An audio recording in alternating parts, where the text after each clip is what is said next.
భూమి తీసుకునేటప్పుడు నేను నా ఫ్రెండ్ని తీసుకొని వస్తా, నా ఫ్రెండ్స్ తో పాటు వస్తా అని చెప్తుంటారు. నేను ఒకటే చెప్తున్నా, మీరు భూమికైనా భార్య సెలెక్షన్ కైనా ఖచ్చితంగా అది మీ ఓన్ సెలెక్షన్ అయితే మాత్రమే హ్యాపీగా ఉంటుంది. చాలా మందికి తెలుసో తెలియకనో ఫ్రెండ్నో బంధువునో ఇంకొకరినో తీసుకొని వస్తారు.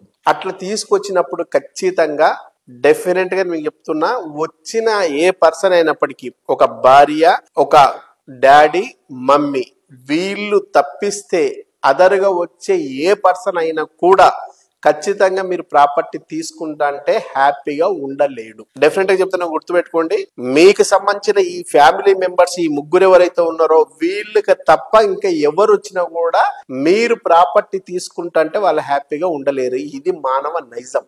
నా ఫ్రెండ్ నాకంటే ఎకనామికల్ గా బాగుండాలని కోరుకునేవాడు ఎవరు ఉండడు. 99% అబో డెఫినెట్ గా నా ఫ్రెండ్ అనే పర్సన్ కూడా బాగుపడాలి, కానీ నాకంటే ఎక్కువ బాగుపడాలనేంత విశాల హృదయం ఎవరికి ఉండదు. బంధువులైతే దాదాపు చాలా మంది రాబంధువులై ఉంటారు. నేను తీసుకొని ప్రాపర్టీ అతను తీసుకుంటే నాకంటే ఎక్కడ బాగుపడిపోతాడు అనే ఈర్ష, ద్వేష, రాగద్వేషాలు చాలా చాలా ఉంటాయి. కాబట్టి వాటిని ఎక్కడ పైకి కనిపించనీయకుండా సాధ్యమైనంత వరకు ప్రాపర్టీ బాగానే ఉంది కానీ చాలా దూరం ఉందనో, ప్రాపర్టీ కొంచెం కాస్ట్ ఎక్కువైందనో, ప్రాపర్టీల ఫేస్ సరిగ్గా లేదని చెప్పోసో, లేదనుకుంటే ఇప్పుడే ఎందుకు ఇంకా కొంచెం ఆలోచించు అని చెప్పడము, ఇట్లా కుంటి షాకులు చెప్తూ ఖచ్చితంగా ప్రాపర్టీ తీసుకోకుండా అడ్డుపడే వాళ్ళే చాలా మంది ఉంటారు. సో మీరు సెలెక్షన్ చేసుకోవాల్సింది మీతో పాటు వచ్చే పర్సన్ రియల్ ఎస్టేట్ కి సంబంధించిన ఎక్స్పర్ట్ కాదు.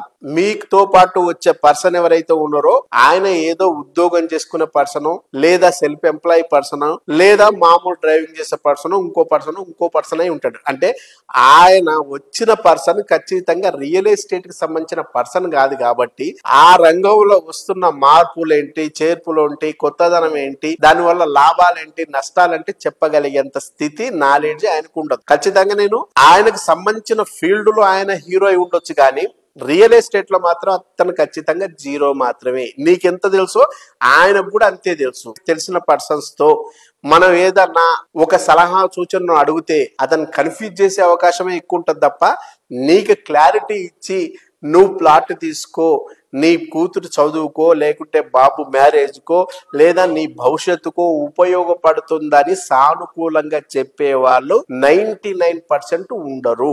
మీకు సంబంధించిన అంశాన్ని మీరే తెలుసుకొని నిర్ణయం తీసుకుంటే బాగుంటది అనేది నా సలహా.